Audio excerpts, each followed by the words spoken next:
Right, welcome to it, everyone, and it's Forgotten Faves Friday, the return, and we're doing Treble Charger, Maybe It's Me. And this album came out in 1997 on BMG Records. It was their actually third album, and I say it's forgotten, but it actually did okay in Canada, and I think that the singles, Red in particular, got quite a bit of radio play, but no one really talks about it anymore. And for a lot of Canadians, especially ones my age and a little bit younger, all they remember from Trouble Charger now is kind of when they did their more pop punk material, and they were starting to sound more like Sum 41, who Greg Norrie was kind of helping to get into the scene and helping them hone their sound and everything like that. And he was also helping a lot of other young bands, and kind of that young spirit was finding its way into Treble Charger, and they were kind of becoming something that they hadn't started out with being. And I don't really mind their poppier last couple albums before they broke up, but for me, the first three, like that's where the hits are. Not the literal hits, but that's where the quality is. So yeah, came out on BMG Records, 1997, like I already said. The singles were "Friend of Mine," "How She Died," and "Red." And I think "Ever She Flows" was like a promo single. And I definitely remember all of them getting played, but maybe not "How She Died" as much. I remember hearing it a couple times and seeing the video once. All I remember is someone was like next to a bed or something, but "Friend of Mine" hit so hard, and "Red" was amazing. I mean, it sounds like a Lost Neil Young song almost, and I just mean that in the most complimentary fashion. And the way it's written is so, it's just got this tragedy about it. Bill Priddle is a very good songwriter, and very underrated, of course. Now, Treble Charger was the aforementioned, rather, Bill Priddle, as well as the aforementioned Greg Norrie. They were the two songwriters of the group, and they both had their very distinct styles. And in the first three albums, they really complemented each other well. It wasn't polarizing from one track to another. It sounded like the same band, like it should. But I felt on the last two records, their differing styles started to clash just a little bit. And again, they're not bad albums, but for me, they didn't hit as hard. And but yeah, anyway, we'll get to that in another video. Um, Now, this is very interesting, and I didn't really notice this as a kid, surprisingly, even though I knew they had a different drummer on this record.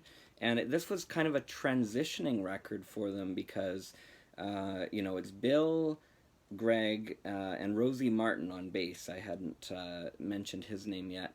And Trevor McGregor is credited as being in the band and being their drummer, but he doesn't play on these tracks. Morris plays on these tracks mostly, and he was their drummer on the first couple records, which are really good albums, and even more forgotten than this one.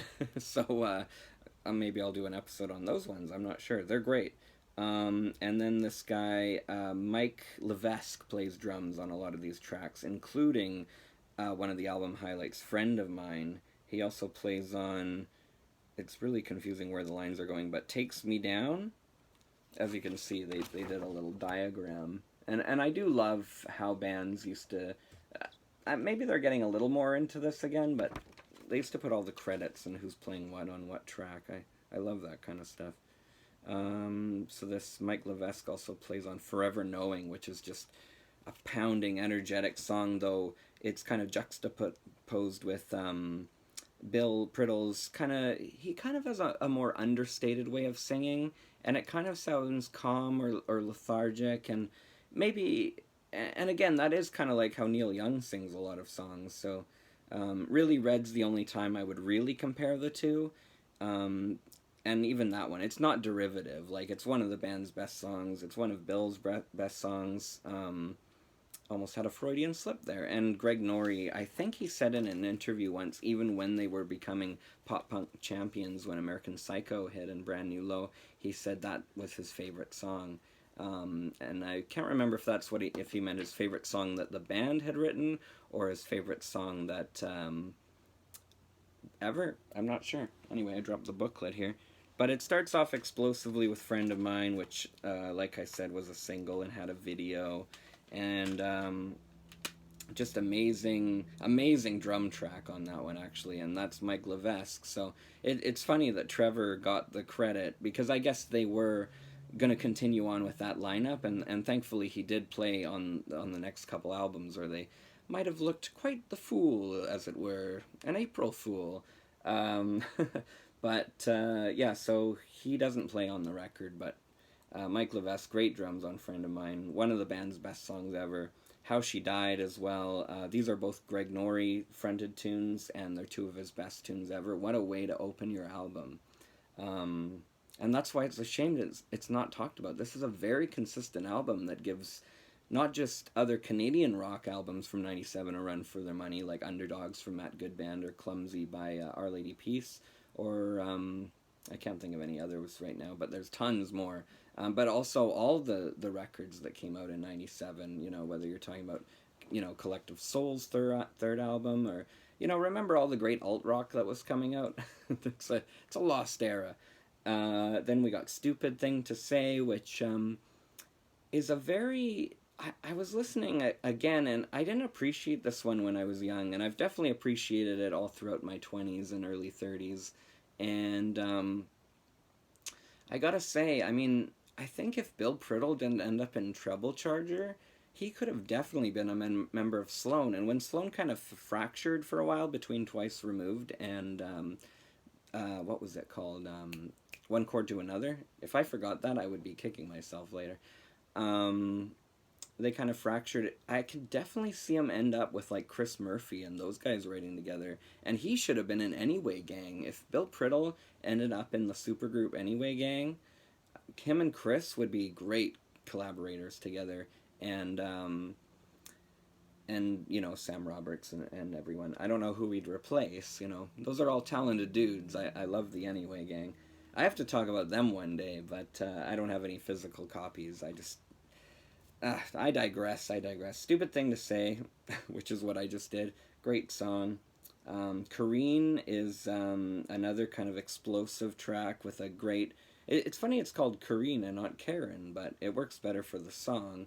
And whether or not that's a name of someone they knew, or just, you know, someone... Sometimes you make up names when you're writing because it's easier, but then sometimes you make up... or you use names of people you actually know, which sometimes causes a problem.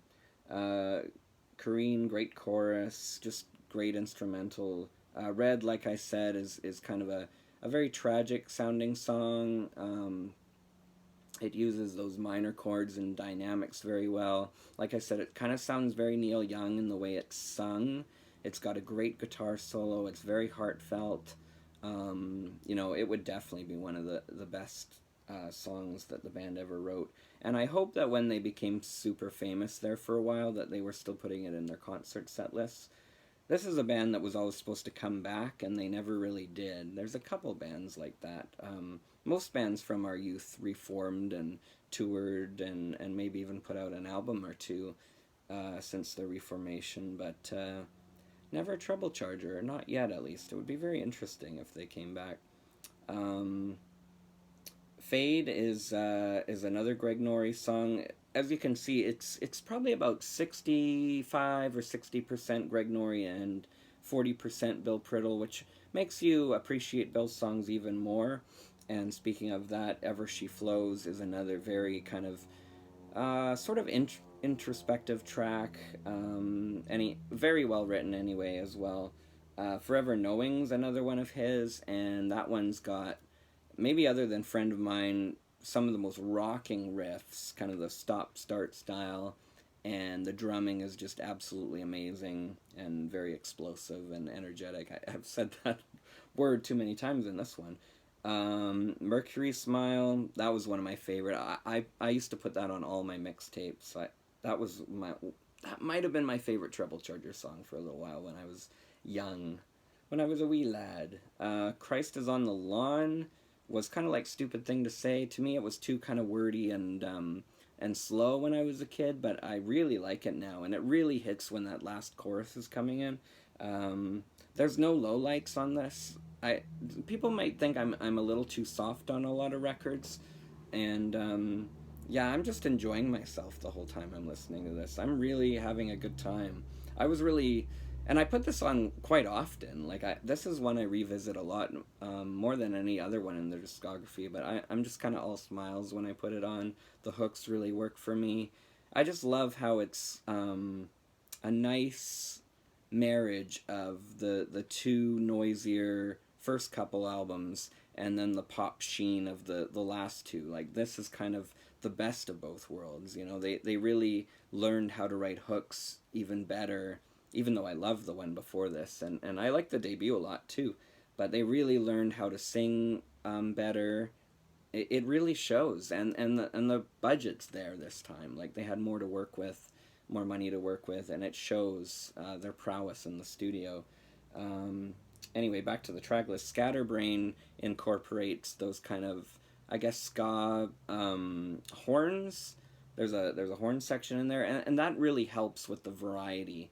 Because a lot of people that aren't into this kind of music would be like, wow, it's so whitewashed, but then you put horns in on track 11, and yeah, Scatterbrain's definitely a treat. Takes Me Down is in the same vein as a lot of rockers here, but it's a really nice penultimate song, because it still has a lot of that energy and stuff, and it keeps the album going, because a lot of albums, people say this at least, I disagree for the most part, but a lot of albums hold people's interest for that first half or the A side, and then people seem to lose interest because people, you know, they can't really stay focused on things, and I really appreciate how all the energy on the second side of this album. I'd love if they did this on LP, by the way. I don't know if it was ever issued, but it would be hard to get. They need to put out a vinyl. And then Left Feeling Odd leaves you feeling not odd, but introspective. It's a very introspective closer, which is what you really want. You really want something to think about in the end. Like I think the way that this is sequenced is brilliant, and to me it's just their most consistent record, best sequence, most cohesive, and you know, the singles are some of their best songs ever, and some of these deep cuts are would also be in my top 10. I really love Forever Knowing, I love Careen, Mercury Smile, Scatterbrain. These are all great songs, and if you were to do a top 20 Treble Charger songs, I mean, most of this record would get in, maybe the whole thing in some kind of order. Anyway, it's a great album. I really struggled to be like, should I just do an album review or is it a forgotten favorite? And I believe it went gold in Canada, but that might have been because of Red, because Red did get a lot of radio play and they were touring their asses off, but also because of the, you know, all the fans coming on with Wide Awake Bored, the next record, which was the kind of poppier one. And a lot of people might have gone, oh, I like Treble Charger, let me buy some of their back catalog. So I think that might have helped too. But anyway, so I just kept this one as an album review, but I don't remember ever being so torn whether it's a forgotten favorite or not. Or, no, I think I am going to make it a forgotten favorite. There. That's a bad... That's where the pros edit it. Yeah, anyway, thanks so much for watching. I left you feeling odd with that little spiel. And yeah, anyway, let's talk Treble Charger, because this band doesn't get their dues, because it's like, oh yeah, they're those American Psycho guys. Yeah, whatever. But great record, great one. You know, I love my 90s rock, and this is one of the many examples why. Thanks so much for watching, and we'll catch you in another video, everybody. Cheers!